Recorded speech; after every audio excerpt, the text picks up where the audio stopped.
నమస్తే అండి. నేను doctor Raman Raju, senior Ayurvedic consultant, మెడి9 ఆయుర్వేద హాస్పిటల్.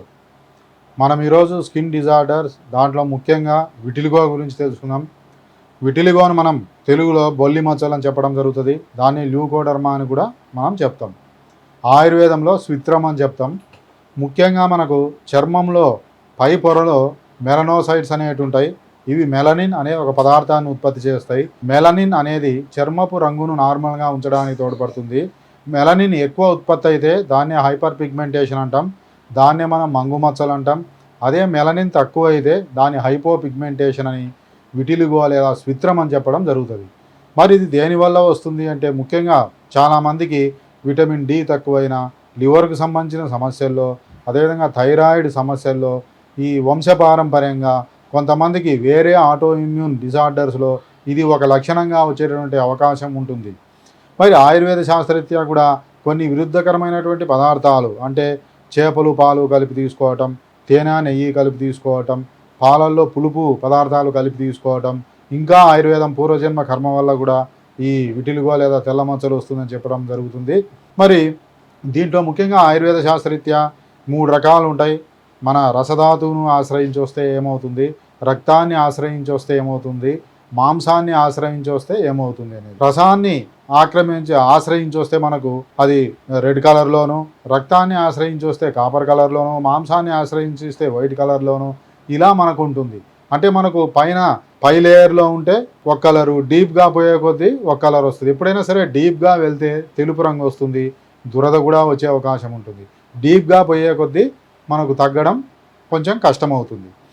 అయితే వచ్చే ప్లేస్ను బట్టి కూడా ఈ తెల్ల మచ్చలు లేదా బొల్లి మచ్చలు అనేటి తగ్గడము తగ్గకపోవడం అనేది ఆధారపడుతుంది. ముఖ్యంగా మనకు ఈ ముక్కు చివర కానీ, చెవి చివర కానీ, కాలి వేళ్ళ చివర, చేతి వేళ్ళ చివర, బొడ్డు దగ్గర, జననేంద్రియాల దగ్గర ఇక్కడ వస్తే మిగతా ప్లేసెస్ కంటే ఎక్కువ టైం పడుతుంది తగ్గాలి అంటే. నెక్స్ట్ ఇంకా మనకి ఎక్కడైతే మచ్చలు వచ్చినాయో అక్కడ ఉండేటువంటి వెంట్రుకలు తెల్లబడితే చాలా కష్టం. అదే కలర్ ఉంటే మనకి ఈజీ. ఇంకొకటి మనకు ఆ మచ్చలు విడివిడిగా అక్కడొకటి వస్తే ఈజీగా తగ్గుతాయి. అలా కాకుండా ఒకే చోట అన్నీ గుమిగూడి వస్తే కష్టం. ఇంకా మనకు సపోజ్ బైలేటరల్ అంటే ఇప్పుడు ఈ చేతి దగ్గర ఇక్కడ మచ్చ ఉంటే ఈ చేతికి మచ్చ ఇక్కడ ఉంటే ఇక్కడ అట్ట రెండు వైపులా సమానంగా వస్తే అది మనకు బాడీలో ముఖ్యంగా విటమిన్ డి కానీ, థైరాయిడ్ కానీ, ఆటో ఇమ్యూన్ డిజార్డర్స్ వల్ల వచ్చిందని తెలుసుకోవచ్చు. వీటిని సిస్టమిక్ కాజెస్ అంటాం. అలా కాకుండా బాడీలో ఒకవైపు మాత్రమే వస్తే లోకల్ కారణాల వల్ల వచ్చిందిగా మనం చెప్పడం జరుగుతుంది. మరి కొంతమందికి ఏదైనా సరే దెబ్బ తాగటం వల్ల అక్కడ కూడా ఈ తెల్ల మచ్చలు వస్తాయి. ఇది ఆ వ్యాధి యొక్క సివియారిటీని మనం తెలుసుకోవచ్చు. ఇంకా కొంతమందికి ఏదైనా ప్రెజర్ వల్ల అంటే ఇప్పుడు వ్రిస్ట్ వాచ్ ఉంది, ఆ పెట్టుకోవడం వల్ల ఆ ప్రెజర్కి అక్కడ కూడా వస్తుంది. అండర్వేర్స్ వేసుకుంటాం, ఆ ప్రెజర్కి అక్కడ కూడా వస్తుంది. అలా ప్రెజర్ వల్ల కూడా మనకు ఈ వైట్ స్పాట్స్ అనేవి వచ్చే అవకాశం ఉంటుంది. మరి ఆయుర్వేదంలో దీనికి ముఖ్యంగా పంచకర్మ చికిత్సలలో మనకు విరేచన కర్మ, వమన కర్మ అనేవి ముఖ్యంగా ఉంటాయి. ఈ మచ్చలతో పాటు వైట్ కలర్ ఉండి దురద ఉన్నా లేదు, ఏం లక్షణాలు లేకపోయినా సరే మనకు వమనం అనేది ముఖ్యం. అలా కాకుండా ఆ లీజన్స్ ఏవైతే ఉన్నాయో మచ్చలు అవి ఎరుపు రంగులో ఉండడం, బర్నింగ్ ఉండడం ఇలా ఉంటే మనకు విరేచన కర్మ అనేది అవసరం.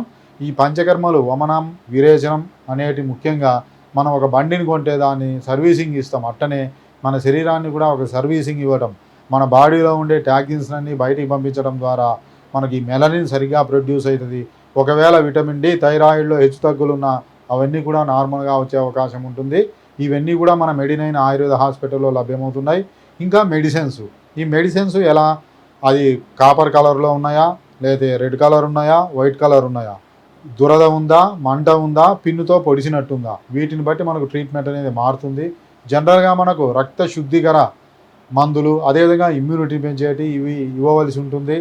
బాకూచి గణవటని, ఉదయాదిత్య రసని, ఆరోగ్యవర్ధిని వటని, చంద్రప్రభ వటని ఇవన్నీ కూడా మనకు ఒకవైపు ఏమో బ్లడ్ ప్యూరిఫికేషన్ కోసం, ఒకవైపు ఏమో ఇమ్యూనిటీ కోసం, ఒకవైపు ఏమో మెలనిన్ ఎక్కువ ప్రొడ్యూస్ అయ్యేటట్టు తోడ్పడుతుంది. ఇవన్నీ కూడా మనం ఇస్తే ఈ మచ్చలు మధ్యలో, ఆ తెల్ల మచ్చల మధ్యలో నల్ల మచ్చలు అనేవి ఏర్పడి అవన్నీ కూడా కలిసిపోయి పూర్తిగా తగ్గిపోతుంది. ఇంకా అలా కాకుండా బాడీ మొత్తం కాకుండా ఓన్లీ ఒక చోటనే ఉంటే మనం లీచ్ థెరపీ అనేటటువంటి ఒక థెరపీ, దాన్ని జలగ వైద్యం అంటాం. ఎక్కడైతే ఆ మచ్చ ఉందో అక్కడ మనం సూదితో ప్రిక్ చేసి మనకు లీచెస్ను అక్కడ అప్లై చేస్తాం. దాని ద్వారా అక్కడ ఆ సమస్య అనేది పూర్తిగా తగ్గుతుంది. ఇంకా మనము ఫుడ్ విషయంలో ముఖ్యంగా పులుపు అనేది పూర్తిగా అవాయిడ్ చేయాలి. మిగతావి తిన్నా మనకు పెద్ద ఇబ్బంది లేదు, కానీ పులుపు అయితే తగ్గించాలి. మనం డైట్ చార్ట్ కూడా ఇస్తాం. మెడి అంటేనే medicine, exercise, diet, immunity. Medicine ఎంత అవసరమో ఎక్సర్సైజ్ అవసరం, యోగా అవసరం, డైట్ అవసరం, ఇమ్యూనిటీ అవసరం. ఇంకా మన దగ్గర ఒక ఆయుర్వేద, హోమియోనే కాకుండా నేచురోపతి, యోగా, ఆక్యుపెంచర్ ఇవన్నీ కూడా మన దగ్గర అందుబాటులో ఉన్నాయి. కాబట్టి ఈ వ్యాధిలో ఇంకేదైనా వేరే సిస్టంలో మంచి యూజ్ ఉంటే వాటిని కూడా మనం ఒకే ప్రాంగణంలో, ఒకే క్యాంపస్లో మనకు అన్ని వైద్య విధానాలు ఉంటాయి. కాబట్టి వాటిని కూడా వాడుకోవడం ద్వారా ఎంతటి దీర్ఘకాలికమైన విటిలిగో కానీ, ఈ స్కిన్ డిజార్డర్స్ కానీ త్వరగా మనకు తగ్గేటువంటి అవకాశం ఉంటుంది. కాబట్టి ఎవరైనా సరే ఈ విటిలిగోతో బాధపడుతుంటే మీ రిపోర్ట్స్తో ఒకసారి మన మెడి9 ఆయుర్వేద హాస్పిటల్ని సంప్రదించండి. తప్పకుండా ఇక్కడ మీకు శాశ్వత పరిష్కారం అనేది లభిస్తుంది.